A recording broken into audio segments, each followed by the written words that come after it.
Mimpi besar itu membutuhkan langkah yang besar, bukan sekedar wacana yang besar.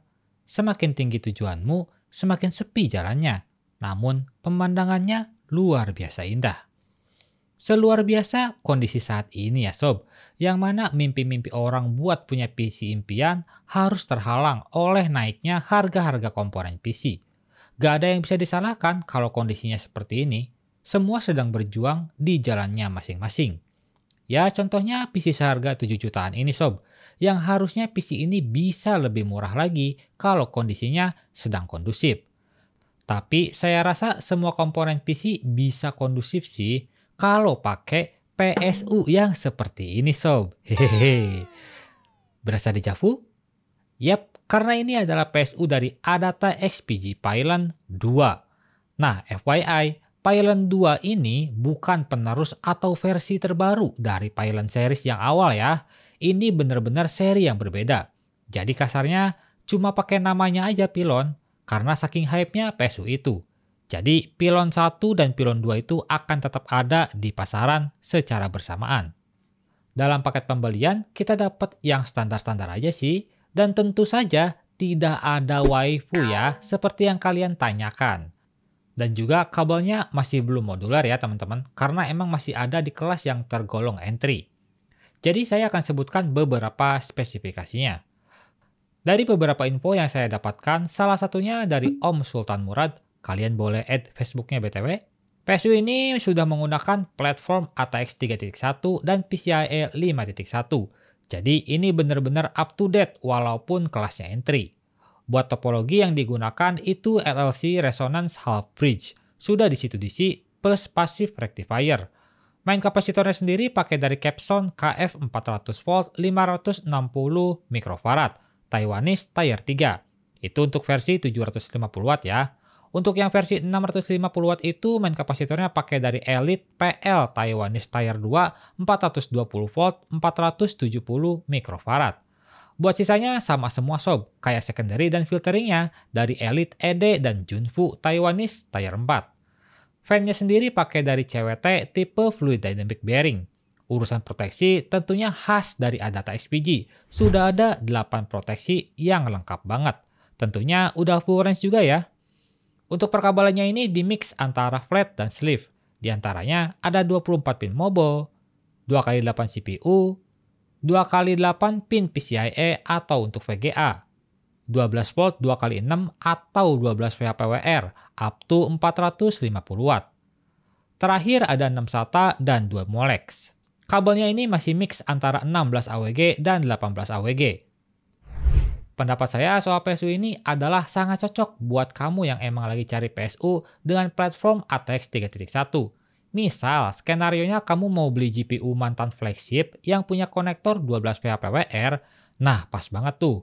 Tapi misal GPU kamu nggak butuh konektor 12 VHPWR pun nggak apa-apa sih, karena setidaknya PSU kamu itu sudah up to date, punya proteksi lengkap juga kan ya. Jujur aja walaupun ada konektor 12 VHPWR, saya nggak terlalu menyarankan kamu untuk menjodohkannya dengan GPU flagship. Sadar diri juga sih, kalau GPU-nya mahal, ya PSU-nya juga harus yang di atas ini. Kayak mungkin contohnya XPG Core Reactor 2 tuh. Lalu buat yang merasa 650W ini agak buang-buang duit karena spek PC-nya nggak begitu tinggi soal listrik, tenang aja, ada kok versi 550W-nya juga. Wah, baik hati banget nih ya Adata sampai bikin 550W. Yang kita tahu 550W itu sudah jadi sweet spot buat kaum kere-hore kayak kita. Untuk yang versi 550W itu ada di sekitar 790.000. Sedangkan 650W yang dipakai di sini ada di 890.000. Terakhir versi 750W itu ada di sekitar 980.000. Semua varian Adata XPG Pylon 2 ini punya garansi 5 tahun ya, rata oleh distributor Agres. Buat yang minat, linknya sudah ada di deskripsi. Platform yang digunakan adalah platform yang menolak untuk mati, yaitu AM4. Mobile yang dipakai di sini dari Asus Prime A520M-K. Ini mobile low budget yang apa ya, bisa dibilang tuh kayak varian terendah yang bisa kamu beli sekarang. Soalnya dulu kan ada A320, nah sekarang diterusin sama A520. Mobo ginian sangat cocok untuk kita-kita yang emang pengen punya PC nggak banyak tek-tek bengeknya. Ala kadarnya aja sob. Asal hidup, normal, udah cukup. Sesuai sama kelasnya. Saya juga belum menemukan perbedaan yang cukup berasa di Mobo Low seperti ini antara satu brand dengan brand lainnya. Walaupun ada perbedaan pastinya nggak berasa apa-apa sih. Yang signifikan sih paling pada after sales ya. Misal amit-amit Mobomu itu kenapa-napa, ya distributor lah yang akan berurusan sama kamu. Buat Asus sih sepengalaman orang-orang bagus aja ya. Harganya sendiri Asus A520MK ini ada di sekitar 860.000. Mobo A4 Low ini harganya makin terjangkau loh BTW. Prosesor yang dipakai di sini adalah AMD Ryzen 5 3600. Sebenarnya ini adalah request dari si pemilik PC yang katanya emang pengen pakai prosesor AMD. Soalnya rencana awal itu saya saranin pakai Intel Core i3 12100F. Tapi dipikir-pikir emang iya sih lebih baik AMD. Soalnya si Intel Core i3 12100F itu udah nggak semenarik kayak dulu. Harganya sekarang udah di 1 juta lebih. Emang sih secara single core performance Core i3 itu lebih kenceng. Jadi pada beberapa game itu Core i3 bisa sedikit lebih unggul dari si Ryzen ini. Tapi si 3600 ini unggul di jumlah core. Wajar aja, karena emang secara teknologi dan generasi, si Ryzen 5 3600 itu lebih tua sob daripada si Core i3. Terlebih ini barangnya second ya, kalau Core i3 itu kamu bisa dapat baru. Buat yang ngerasa geli atau annoying ini ada stiker di prosesornya, gak apa-apa sob, itu gak akan berpengaruh apapun. Karena ini stiker garansi dari si sellernya ya. Buat harganya sendiri saya dapatkan di 950 ribuan. Part PC yang gak ada bosan-bosannya digoreng terus setiap hari, yaitu RAM. Di sini saya beli dari Adata SPG D35 2x8GB 3200 MHz. Gak ada yang spesial sih dari RAM ini, kecuali harganya, yang udah melambung ke langit ketujuh. Buat yang masih bingung kenapa bisa naik banget, sebenarnya ini banyak faktornya sob. Mulai dari kebutuhan perusahaan di bidang AI, ditimbun sama oknum-oknum yang wala-wele, dan beberapa faktor lainnya lah. Terus buat kamu juga yang nanya, kapan harga RAM turun, dan apakah harganya akan turun dalam waktu dekat? Jawabannya sekali lagi tidak tahu sob. Kalau emang kebutuhan project AI segitunya gede, ya berimbas pada supply demand. Yang artinya kemungkinannya ini masih kemungkinan ya. Dalam waktu dekat harga RAM akan stabil atau malah makin naik buruknya ya. Saya juga jujur gak mau hal itu kejadian. Kasihan orang-orang yang lagi nabung rakit PC malah harus nabung lebih lama lagi. Mana gak ada jaminan juga harga RAM akan tetap di situ atau makin brutal lagi naiknya. Ya alhamdulillahnya pas saya beli RAM ini harganya masih tergolong oke sih. Ada di sekitar 790.000. Tapi sekarang stoknya habis. Setelah saya cek lagi, harga per video ini dibuat, wait dan tenan. Udah ada di sekitar 1,1 jutaan. Entahlah mau ngomong apa lagi soal RAM. Storage yang dipakai adalah dari Lexar NM620 dengan kapasitas 512GB. Kalau ini pilihan saya pribadi sih, karena emang kangen aja pakai produk dari Lexar. Hal menarik sekaligus menyebalkan juga ada pada NVMe, yaitu kenaikan harganya. Dan yap, kerasa juga sih naiknya. Di rakitan kemarin saya bilang kalau NVMe itu harganya naik sekitar 100 sampai 300 ribuan. Ternyata setelah saya cari-cari lagi NVMe ini ada yang naiknya itu hampir dari setengah harganya. Jadi buat teman-teman yang mau rakit PC dan lihat-lihat NVMe harganya naik, saran saya sabar aja ya. Mungkin opsi lainnya kamu bisa pakai NVMe 256GB buat sistem. Kalau butuh penyimpanan besar, bisa ambil SSD SATA. Karena buat harga SSD SATA sih terpantau masih gitu-gitu aja ya. Situasi kayak gini bikin kita harus lebih terbuka soal pandangan. Jangan cuma ngeluh harganya mahal, tapi fokus juga untuk cari solusinya. Waktu saya beli ini 1 minggu lebih ya, kemarin itu harganya masih ada di sekitar 640 ribuan. Tapi per video ini dibuat harganya udah 850 ribu. Udah seharga NVMe 1TB di zaman sebelum naik. Cooler andalan yang saya sering pakai di rakitan Kerehore yaitu Thermaltake Assassin X120 SE. Kalau dari tadi kita mendengar kabar yang kurang enak terus ya soal kenaikan harga per memorian, sekarang kita bisa sedikitnya lebih lega lah karena harga cooler dari Thermalray ini mengalami penurunan harga. Dulu cooler ini tuh saya ingat banget ada di sekitar 300 ribuan, tapi sekarang udah turun ke 240 ribuan. Bahkan beberapa toko tuh ada yang jual 200 ribu kecil lah. Ya mungkin bagi beberapa orang itu kecil banget sih turunnya ya, tapi setidaknya sob turun daripada enggak sama sekali. Soal performa juga udah bagus banget lah, makanya saya pakai ini berkali-kali. Secara desain juga kalem kok, enggak ada yang aneh-aneh. Prosesor low sampai mid masih bisa banget dihandle oleh cooler ini. Selain prosesor yang di-request adalah AMD, untuk VGA juga khusus maunya dari Nvidia GTX 1660 Super. Saya cari-cari, malah nemu GTX 1660 Ti dari Zotac ini. Punya harga yang setara kayak yang Super, tapi malah dapat yang Ti. Kan lumayan ya. Minusnya sih cuman batangan aja ya, alias gak ada dus-dusan. Soal unitnya sendiri, ini masih tergolong sangat baik. Lumayan kinclong, debunya tipis, dan sudah diripasta juga. Jadi harusnya soal suhu ini masih terjaga baik. GTX 1660 Ti ini bagi saya pribadi adalah VGA yang terbaik di harganya. Karena emang performanya all-rounder. Jadi keperluan apapun masih bisa diangkat oleh VGA ini. Kita bicara soal harga second ya, bukan harga baru atau refurbish. Soalnya di harga kisaran 16 sampai 18 itu udah paling benar ambil ini. Walau emang RX 5600 XT itu lebih murah dan lebih unggul soal performa gaming. Tapi itu VGA lumayan susah dicarinya. Kalau RX 5700 XT juga ada di rentan harga segini, tapi dayanya yang cukup boros. Nah, jadi GTX 1660 Super atau Ti ini pilihan yang pas dan mudah untuk didapatkan. Harganya sendiri saya dapatkan di 1.650.000. Buat casing saya serahkan saja pada Paradox Gaming Python versi 2. Ini adalah casing simple yang udah ngasih paket lengkap ke kita sob. Mulai dari dukungan dan bonus yang dikasih casing ini ngebuat saya pilih si Python 2 ini. Dari segi dimensi sih ini bukan casing yang compact ya, melainkan casing yang standar aja dengan ukuran yang umum layaknya casing MATX.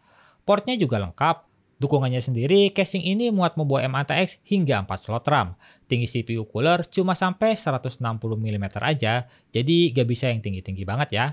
Panjang VGA maksimal di 330 mm, aman buat rata-rata VGA 3 fan.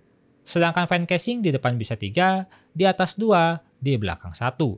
Secara spek yang tertulis sayangnya casing ini belum support I/O radiator. Dukungan storage bisa HDD 1 dan SSD 1. Buat ruang kabel manajemen ini cukup luas dan banyak lubang untuk kabel TIS. Oh ya, saya hampir lupa. Casing ini udah kasih kita 4 fan ARGB ya, di depan 3, di belakang 1. Fan ini sudah saling terhubung satu sama lain dan tidak universal. Jadi buat ngatur lampunya nanti bisa tekan tombol LED yang ada di depan atas casing. Controller utama fan ARGB ini terletak di fan bagian belakang. Buat harganya sendiri, casing ini ada di sekitar 430 ribuan versi hitam. Masuk kita ke bagian yang bikin deg-degan sekaligus kesel karena harga per memorian itu naik, yaitu soal harga si PC ini. Saya akan hitung harganya sesuai per video ini dibuat ya, bukan harga pas saya beli, biar menyesuaikan aja sama kondisi sekarang. Untuk budget yang dikeluarkan itu ada di sekitar 6,9 jutaan, ya anggap aja 7 juta lah ya. Ini akibat dari harga RAM dan NVMe yang melonjak dan bergejolak. Kalau aja nih ya, harga mereka nggak naik, mungkin kita cuma butuh budget 6 juta kecil. Untuk saran upgrade tentu aja saya akan menyarankan upgrade prosesor ke 5600, lalu tambah storage lagi biar gak cuma ngandelin NVMe 512-nya aja. Sebagai contoh SSD SATA 1TB dari tim Vulkan-Z. Buat VGA juga bisa upgrade lagi nih ke sekelas Intel Arc B580 mungkin, atau langsung ke RTX 5060 ya, biar lebih lancar jaya bos. Lalu untuk saran downgrade dari saya sih belum ada ya, karena buat downgrade rasanya sulit kecuali pakai Mobo dan prosesor yang second juga. Tapi itu semua pendapat pribadi saya. Gimana kalau pendapat kamu sob soal upgrade dan downgrade PC ini? Tulis aja di bawah. Yuk mari kita rakit PC ini.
Selama perakitan sih gak ditemukan anomali atau kesulitan apapun ya, karena emang ini casing standar aja, nggak ada yang aneh-aneh.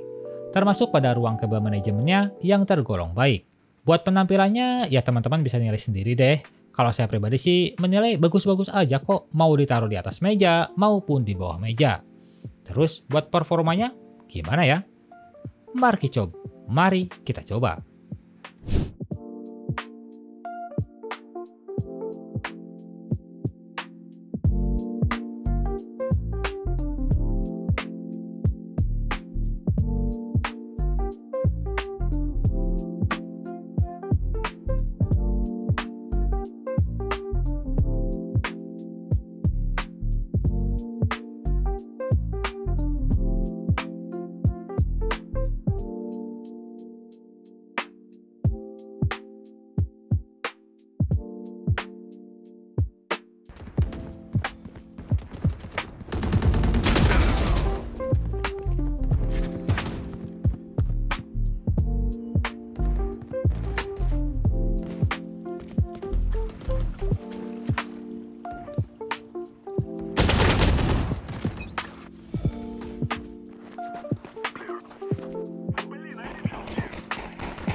Allied troops neutralizing objective Alpha.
Makin hari harga part PC makin naik, tapi performanya masih gini-gini aja.